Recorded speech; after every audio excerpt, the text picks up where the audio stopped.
আমি আজকের এই বিগের মাছের রেসিপিটা বানিয়ে দেখাবো। তো দেখুন, তো বিগের মাছ এরমভাবে আমি রান্না করেছি। তো কিরমভাবে বানাচ্ছি একবার দেখুন। অবশ্যই যদি ভালো লেগে থাকে আমার চ্যানেলটাকে তো মাছগুলো আমি ভেজে নিচ্ছি প্রথমে। তো এক পিঠ হয়ে গেছে, এই পিঠটা আমি উল্টে দিচ্ছি। বেশি কড়া করে ভাজবো না, একটু হালকা করেই ভাজবো মাছটা। তো মাছগুলো ভাজা হয়ে গেছে, তুলে নিচ্ছি।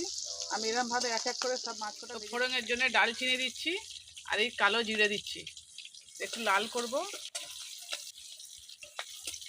তো লাল হয়ে গেছে, এবার আমি পেঁয়াজ কুচনা দিচ্ছি। পেঁয়াজটাকে আমি ভালো করে ভেজে নেবো। তো এর মধ্যে আমি টমেটো কুচনা, তো টমেটোগুলো গলে গেছে। এবার আমি আদা রসুন বাটা দিচ্ছি 1 চামচের মতো। তো স্বাদ মতো নুন, হলুদ গুঁড়ো,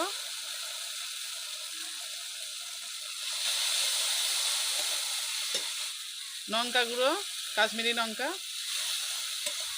নিয়ে দিচ্ছি। 1 চামচের মতো, হাফ চামচের মতো ধনে গুঁড়ো দিচ্ছি। ঝালের জন্য আমি শুকনো লঙ্কা দিচ্ছি একটা।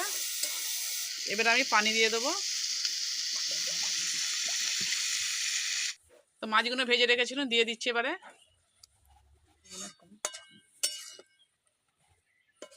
তো ঝোল ফুটে গেছে, এবার আমি সর্ষে বাটাটা দিয়ে দিচ্ছি। সর্ষে আর জিরে আমি একসঙ্গে বেটে রেখেছিলাম, ওইটা দিয়ে দিলাম। তো বন্ধুরা এবার আমি লাস্টে ফিনিশিং করছি ধনে পাতা দিয়ে। তো বন্ধুরা দেখতে পাচ্ছেন তরকারি আমার হয়ে গেছে, এবার কিন্তু আমি নেমেছি। আমার এই মাছের রেসিপি যদি ভালো লেগে থাকে অবশ্যই আমার চ্যানেলটা সাবস্ক্রাইব করবেন। আজকের মতো ভিডিওটা আমি এখানেই শেষ করছি।